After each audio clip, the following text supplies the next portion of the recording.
সাথে আছি আমি সম্রাট। আসসালামু আলাইকুম। আজকে কথা বলবো বিএনপির করা 4টি মারাত্মক ভুল, যেটা বিএনপিকে ক্ষমতায় আসতে বাধার সম্মুখীন হতে পারে। প্রথম হচ্ছে তার অহংকার। যদি বিএনপির নেতা কর্মীরা স্বৈরাচারী শেখ হাসিনার মতো অহংকারী হয়ে ওঠে, তাহলে এটা হবে তাদের সবথেকে বড় ভুল।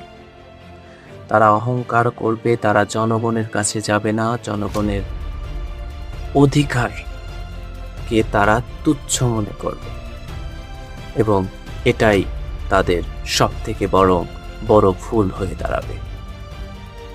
দ্বিতীয় যে ভুলটা রয়েছে সেটা হচ্ছে, বিএনপি যদি আওয়ামী লীগকে বিশ্বাস করে থাকে,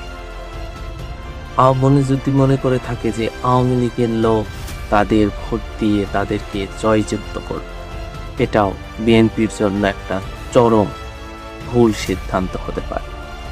3 নাম্বার যে ভুলটা রয়েছে সেটা হচ্ছে চাঁদাবাজি। বিএনপি এখনো ক্ষমতায় আসেনি, ক্ষমতায় আসার আশাবাদী তারা। ক্ষমতায় হয়তো আসবে, কিন্তু তাদের যে চাঁদাবাজি, যে চর দখল, এই সকল কারণে অনেকটাই পিছিয়ে পড়তে পারে।